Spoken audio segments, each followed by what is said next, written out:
Salam damai Tuhan kita Yesus Kristus selalu beserta kita. Senang berjumpa kembali dalam renungan mingguan, di mana kita sudah memasuki hari Minggu Prapaskah pada pekan yang kelima. Semoga perjalanan persiapan kita selama Prapaskah telah memberikan kita nilai iman yang terus bertumbuh dan berkembang. Saudara-saudari yang dikasihi Tuhan, pada hari ini gereja memanggil kita semua untuk bersama-sama merenungkan makna pertobatan kita yang akan kita dengar dari Injil Yohanes bab 8 ayat 1 sampai 11. Saya mengundang kita semua untuk mendengarkan firman Tuhan. Inilah Injil suci menurut Yohanes. Tetapi Yesus pergi ke Bukit Zaitun.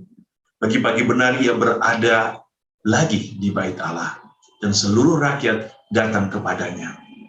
Ia duduk dan mengajar mereka, maka ahli-ahli Taurat dan orang-orang Farisi membawa kepadanya seorang perempuan yang kedapatan berbuat zina.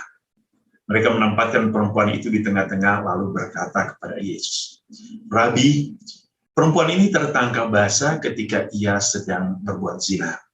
Musa dalam hukum Taurat memerintahkan kita untuk melempari perempuan-perempuan yang demikian. Apakah pendapatmu tentang hal itu?" Mereka mengatakan hal itu untuk mencobai dia, supaya mereka memperoleh sesuatu untuk menyalahkannya. Tetapi Yesus membungkuk, lalu menulis dengan jarinya di tanah. Dan ketika mereka terus-menerus bertanya kepadanya, ia pun bangkit berdiri lalu berkata kepada mereka, "Barang siapa di antara kamu tidak berdosa, hendaklah ia yang pertama melemparkan batu kepada perempuan itu." Lalu ia membungkuk pula dan menulis di tanah. Tapi setelah mereka mendengar perkataan itu, pergilah mereka seorang demi seorang. Mulai dari yang tertua, akhirnya tinggallah Yesus seorang diri dengan perempuan itu yang tetap di tempatnya. Lalu Yesus bangkit berdiri dan berkata kepadanya, "Hai perempuan, di manakah mereka? Tidak adakah seorang yang menghukum engkau?" Jawabnya, "Tidak ada Tuhan." Lalu kata Yesus, "Aku pun tidak menghukum engkau. Pergilah dan jangan berbuat dosa lagi mulai dari sekarang." Demikianlah sabda Tuhan. Terpujilah Kristus. Saudara-saudari yang dikasihi Tuhan, hari ini kita menyaksikan, kita mendengarkan, kita mengalami bagaimana kasih setia Allah bagi manusia. Allah mau menunjukkan kepada kita siapakah dirinya sesungguhnya. Saudara-saudari, mari kita melihat dalam bacaan pertama hari ini, Yesaya memberikan kita suatu gambaran tentang siapakah Allah kita. Yesaya mengatakan, Allah kita adalah Allah yang akan dan selalu membuat sesuatu yang baru dalam hidup kita. Ia membuat sesuatu yang baru yang memampukan kita untuk bertumbuh bagaikan pohon yang hijau. Yesaya juga menggambarkan bahwa Allah kita adalah Allah yang akan senantiasa dimuliakan.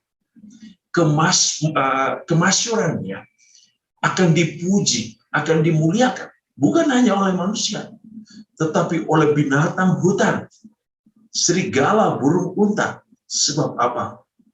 Allah memancarkan di padang gurun dan sungai di padang belantara untuk memberi minum kepada umat pilihan. Apa dimaksudkan? Kesegaran, kelegaan ketika manusia mengalami kekeringan, kehancuran, kebinasan. Allah hadir untuk memberikan kita rasa lega. Demikian pun Rasul Paulus dalam suratnya kepada jemaat di Filipi, ia berkata, "Aku telah mengenal Kristus, dan pengenalan akan Kristus tidak membawa aku kepada kerugian." Mengapa? Sebab Paulus mengatakan, di dalam diri Kristus ada kebenaran. Di dalam diri Kristus ada kuasa yang akan membangkitkan orang-orang yang bersatu di dalam persekutuan dengan Allah. Ini luar biasa. Di dalam Kristus ada kebenaran. Dan setiap orang yang bersekutu bersatu dengan Allah akan mengalami kebangkitan bersama Kristus. Yang beliau, di dalam Kristus ada kesempurnaan.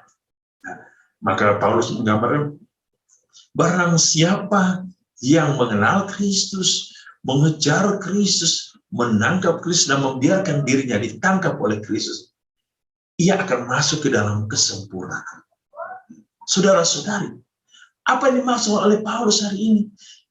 Di sini ada satu panggilan surgawi. Panggilan surgawi berarti kita ingin mengenal Kristus, mengenal kebenarannya, ya, mengenal kesempurnaannya, dan mengenal cinta sejati Allah. Dan itulah yang kita dengar hari ini dalam bacaan Injil. Sangat menarik saudara-saudari, bahwa orang-orang Farisi ahli Taurat membawa kepada mereka seorang wanita yang berzina. Mereka ingin mencoba Yesus agar Yesus menghukum dia. Tetapi apa yang terjadi? Yesus tidak menghukum dia. Yesus mengampuni dia. Yesus melepaskan dirinya. Bukan hanya dari kematian raga, tetapi juga dari kematian jiwa. Santo Agustinus berkata, love the sinners, but hate the sins.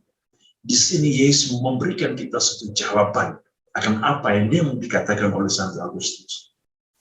Kita harus mengasihi dan mencintai seorang pendosa. Karena dia adalah gambaran Allah. Dia diciptakan dari cinta sejati Allah. Yang kita benci adalah dosanya. Yesus hari ini menunjukkan kepada kita, ia tidak membenci wanita itu. Ia membenci dosa. Tetapi ia bukan hanya membenci dosa, tapi ia mengampuni. Ia mengampuni wanita itu. Ia membebaskan wanita itu dari kematian raga. Kalau seandainya ahli Taurat, orang Farisi melemparinya, dia akan mati. Tetapi di sisi lain, ia juga melepaskan wanita itu dari belenggu dosa, dari keterpenjaraan jiwanya. Saudara-saudari, apa yang kita bisa lihat hari ini? Allah kita adalah Allah yang Maha Kasih. Ia tidak menghukum kita kalau kita mau mengenal Dia dan percaya kepada Dia, percaya kebenarannya, dan masuk ke dalam persekutuan yang sempurna bersama Allah. Oleh karena itu kita membutuhkan waktu untuk mengintrospeksi diri kita, untuk melihat diri kita. Bahwa kita juga seperti kadang-kadang seperti ahli Taurat dan orang Farisi, kita mudah mengkambing hitamkan orang lain. Kita mudah menyalahkan orang lain. Kita sok suci, sok benar. Kita sok segalanya, seolah-olah kita melebihi orang lain. Padahal kita juga adalah seorang pendosa yang membutuhkan bantuan Allah, yang membutuhkan cinta sejati Allah, yang membutuhkan kelepasan dari belenggu-belenggu dosa. Belenggu adalah keterpenjaraan dosa. Saudara-saudara, mari kita juga mau mendengar panggilan surgawi yang disampaikan oleh Rasul Paulus hari ini. Panggilan surgawi adalah panggilan untuk mengenal kebenaran Allah dan masuk ke dalam kesempurnaan Allah. Tuhan Yesus hari ini memberkati kita, menguduskan hidup kita, dan menyatukan kita di dalam persekutuan dengan Allah, persekutuan dengan kebenaran, dan yaitu keselamatan sejati. Tuhan memberkati kita dalam nama Bapa dan Putra dan Roh Kudus. Amin.